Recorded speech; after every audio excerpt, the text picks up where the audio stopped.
Double date.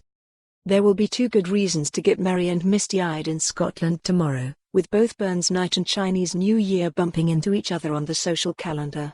Reader Brian Aitken has been invited to a mixed event, organised by friends, which is being promoted as Chinese Burns Day.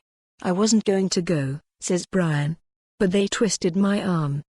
Chow Voyager. IT's often said that travel broadens the mind. That's certainly the reason why reader Rob Milton's 14-year-old son is so keen on visiting parts of the world he hasn't yet encountered. Sounding like one of those brave explorers from Britain's past, such as Scott of the Antarctic, he recently said to his father, "I really have to visit New York as soon as possible." And why does this bold rover yearn for such an epic adventure? "I totally have to know if their McDonald's tastes the same as ours," admitted Scott of the McNugget to Dad. Life hack. On social media, a bunch of journalists have been debating the relevance of using shorthand when covering stories.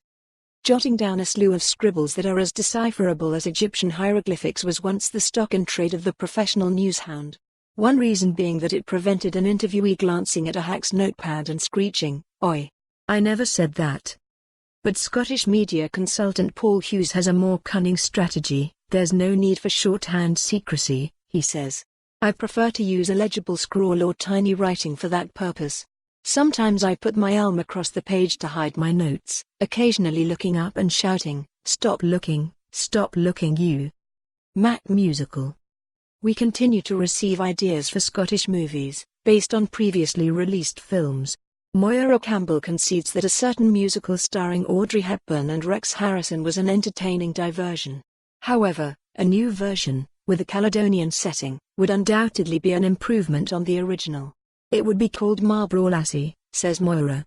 "The leading lady would be Lizzie Deathy Barry minimum, and songs would include, 'On the Street Where You Skive and Get Me to the Pub on Time.'" Cutting comment. Fumbled phrases continued. A reader recalls being with a friend and arranging to meet up with him at a later date, at a precise place and time. The chap looked at his watch and said, "Okay, let's circumcise our watches." Case histories. Though he looks forward to flying abroad on vacation, reader Philip Barker says there's one aspect of a holiday that he really doesn't enjoy. "I always worry that I'll be in the airport picking up my bags and I'll suddenly notice that everyone's luggage is much swankier than my own," he says, then adds, "though I suppose I shouldn't be too concerned. That really is just a worst-case scenario." Read more. We have become the land of adult babies. For more on this story, visit the news article link.